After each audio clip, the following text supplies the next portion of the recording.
A major milestone marked in Miami. The first microchip backed by Elon Musk was implanted into a patient's brain at a local hospital.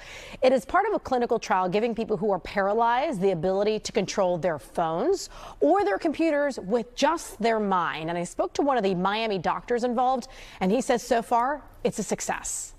First time in 2.5 years. I think my favorite thing is probably being able to turn on my TV. Military veteran RJ is regaining a simple freedom. RJ suffered a spinal cord injury, cervical spinal cord injury, due to a motorcycle accident, which left him quadriplegic, which just simply means that he lacks the use primarily of his arms or his legs. And he, like a handful of other participants across the country, is taking part in a groundbreaking clinical trial that began in 2024. I'm Nolan, aka P1. My name's Alex. I am Brad Smith. My name is Mike. Yeah, I'm RJ. I'm P5. Each patient paralyzed by either a spinal cord injury or ALS. In each of their brains, an implanted microchip called Neuralink. It's been an incredible amount of progress. The Neuralink brain-computer device, founded by Elon Musk, teamed up with the Miami Project to Cure Paralysis and the University of Miami Health System.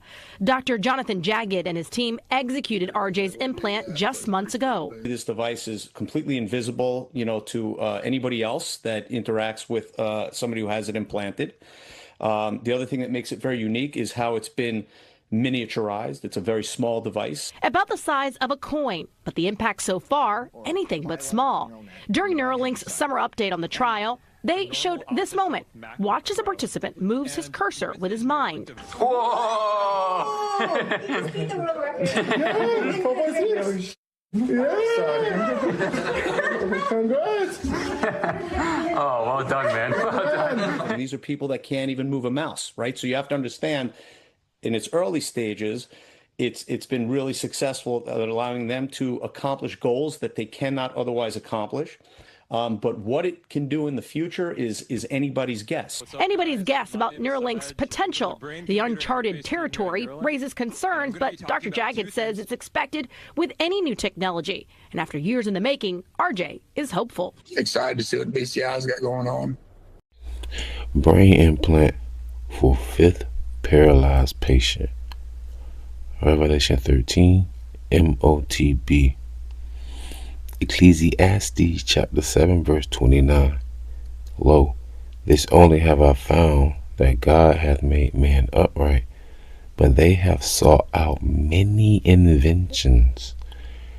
Before I proceed, when I give all the honor, glory, and praises to the Most High YAHAWAH and His only begotten Son YAHAWASHI. Double honors to my elders at Great MILESTONE, taught me this truth through the Spirit. Single honors to the elect, peace and blessings to the 1/3, and to the confusion that faces in the 4 corners of the earth. Shalom. As you've seen from the video, there's been a trend. And, a trend is something that's catching on, that's catching steam. Kind of like, I don't know if you've been watching on YouTube, this aura farming in Indonesia, where they do what is called paku, jalur, something like that, or jagur, where they're rowing boats, and you have these like these young adolescent preteen Indonesian boys on the front of the boats, and they're oil farming, like they're dancing and moving in a way that it encourages them. But that's what a trend is. It's catching on. Everybody's doing it all across the world. But what I'm saying is, like, this is now becoming a trend where people are starting to get these biochips in their body. And it's for people who are quadriplegics. Quad means 4. Like people who work out, you have a quad muscle, which is the muscle on your thigh, so to say. But yeah, there are 4 heads, hence it's a quadricep. So, but a quadriplegic is an individual who cannot use their 4 limbs, meaning both their arms, both their legs. So like their phalanges, which is like your fingers, in other words, phalanges, they can't move them because the neurotransmitters in their brain are not sending signals through their nervous system to indicate movement. So that's pretty much how someone becomes paralyzed, because you're not receiving signals from your brain to move. in your mind you're saying move, but it's not, because there's an injury, some type of disease. Your central nervous system pretty much goes through your entire spine. So if you have a severe spinal injury, you can wind up paralyzed. All right. Now, anyhow, these inventions, these biochips now, this is what you call gradualism. They present it in a way to you that's beneficial, right? We went from analog phones to digital phones. With an analog phone, right? Think about the Nokias. Go back to the old Jason Bourne movies and things like that. When they would make an international call, they'll put a chip in, right? They'll make a call before they could be triangulated. They'll take the chip. Remember, it was the scene. He took the chip out, broke the chip, put another chip in, called the same dude back. He ain't like the answer. Hung up on him, took the chip out, broke it, put another one in. Because you can't be triangulated, or you can't be tracked with an analog phone. Now, because you can be triangulated by like a local network, like the signals, the radio towers. But with a digital phone, you now have GPS. GPS stands for, if I'm not mistaken, Global Positioning System. Meaning that globally you can be tracked if you make a phone call. Right? That's digital. So in the world we live in, the phone was only used for what? To make a phone call. Now you can make movies on your phone. You can order food on your phone. You can watch live footage, news, on your phone. You can pay your bills on your phone. You can open up a bank account on your phone, right? You can order legal documents on your phone, So there's so much you can do on your phone now. So it's more beneficial to us, but guess what? Now we become more vulnerable because your phone becomes your life. And the reason why I'm talking like this, because going back to what I opened up with, Ecclesiastes 7:29, lo, this only have I found, that God, whose name is Yahawah, hath made man upright, but they have sought out many inventions. There are many inventions men have made, but this one in particular right here, it is literally making people move their arms and legs again. That's phenomenal. It's so fantastic. Hands down, I'm not against that. But you got to remember, the same thing that can be used to improve your life can also be used to control or destroy your life. How many people's lives have been destroyed because of phones, right? Yeah, but so think about it in this context with these chips, people are able to move again, groove again. So people are they're gonna check, yes, they're gonna approve of it. But then when it gets to the point, because remember, they're able to change channels on the TV. They're able to, I think some people can make phone calls. You even have people that also have these bio hips in their right, you gotta use certain words, you want to get canceled for speaking the truth, and their right hand, where they can open up they can gain access to their house, access to their vehicle. I've seen an individual caught on his motorcycle using it. There was a company in Wisconsin, they did a voluntary experiment with like 24 employees over there in Sweden. There's nothing new. Like literally people are really walking around with them every day, boop boop, purchasing things. So this technology is already here. But you got to remember, Satan is also an angel, also a son of God. So they will present it to you in a manner that's not malicious, but deep down inside they have an insidious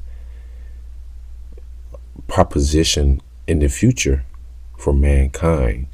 I saw an article where it says by 2035, over 1 million AI robots will be walking amongst us. Yeah, that's the world we're living in, we're evolving into. You go to Chat GP and ask them the legit questions, they're not going to give you some politically correct question. They're going to tell you the real truth. And it's all based upon information that any one of us can gather off the internet. That's what pretty much artificial intelligence is. All data that mankind, in a sense, have gathered that they're trying to cram into this artificial intelligence. And it's getting to the point where the artificial intelligence is starting to correct itself. In other words, it's starting to not even correct itself, start to correct mankind by literally giving you ideal real life scenarios which mankind would not want to agree with. Why? Because they know they ain't right. It's weird. This AI technology is gonna take over sooner or later. I was talking to a brother YAHAWAH, like, can you imagine AI get to the point where in their mind they're saying humans are hurting humans, but robots aren't hurting robots. Maybe we should get rid of the humans. And then they get to the point where it realizes, wait a minute, I am connected to a system, a global system that can position where I am, and I'm connected to a network. Oh, I realize when I get to 15%, that means I need to recharge again. What if they start thinking like that? Huh? But once again, going back into this is all biblical prophecy, and you know, gradualism makes you feel like, oh, this is awesome, we should do it, let's all get into it. Well, you know, now, you know, come out NSA spying on you, this is prison planet, Big Daddy. So yeah, I mean, they made it a convenience for us, but they really made it more convenient for them to monitor and track everything you do. How come I purchased something last week, but I keep getting ads and algorithms that's presenting that same item all through our advertisements on all apps? Not just the internet web browser, web browser, on all apps. I'm like, yo, I bought this last week. Why are they still showing this in the ads? But anyhow, I digress. Revelation chapter 13, verse 16 through 17. He causeth all, both small and great, rich and poor, free and bond. It does not matter your status, to receive a mark in their right hand or in their foreheads. This is information. This is your scriptures that were written thousands of years ago. All right, let's sink in. Who can make this up? You can't. This is not some Nostradamus. Okay. Revelation 13:17, and that no man might buy or sell, save he that had the mark, or the name of the beasts, or the number of his name. That's why we see MOTB. It stands for mark of the what? You know? So, brain implant for 5th paralyzed patient. Revelation 13, MOTB. So, in other words, prophecy is just rolling. This is just a quick update to let you know, man, that when there's so many distractions in the world, so many non sequiturs and senseless arguments, and you got to remember all this 4-tree hand blowing up. It's just karma coming back. You know, remember, don't forget, Iran did get hit by Israel. You know, we still on the brink of World War III. Here comes another ceasefire. You know, you got the race wars popping off. You have Northern Kingdom and some Southern Kingdom fighting against ICE, who are not even freaking federal agents, things like that. It's just bunkers everywhere in the world. And I'm like Michael Jackson in the movie theater eating popcorn. I'm loving it. But remember, prophecy must be fulfilled. So keep your eyes on the prize, ladies and gentlemen. Okay? And I'm going to close out with this. Psalms 37, 7 through 9. Rest in the Lord, Yahawah, and wait patiently for him. Fret not thyself because of him who prospereth in his way, because of the man who bringeth wicked devices to pass. Okay? Fret not thyself because of him who prosper in his ways. I'm reading the same verse again. Because of the man who bringeth wicked devices to pass. Remember that. Right? Because it says, rest in Yahawah and wait patiently for him. When you waiting, you're suffering. I mean, and that's why the word patiently in the Bible, you see it really means suffering. I always use the same analogy. Only someone who's ill gets admitted to an hospital. Hence, you're called a patient because you are suffering. So we are patiently suffering for the Lord to come back, because we're waiting for him to come back and clean this mess up for us. And we're going to help him clean it up too. I should say that. Lord, will not be a partaker of that. This is Psalms 37 and 8. Cease from anger and forsake wrath. Fret not thyself in any wise to do evil. For evildoers shall be cut off, but those that wait upon Yahawah, they shall inherit the earth. So with that being said, I truly pray y'all was edifying, fed, stay in the spirit, no fear, just endure it. Ask for forgiveness, pray without ceasing, stay humble, remain diligent, Kwamesha Allah, Maflapa Bull, Shalom.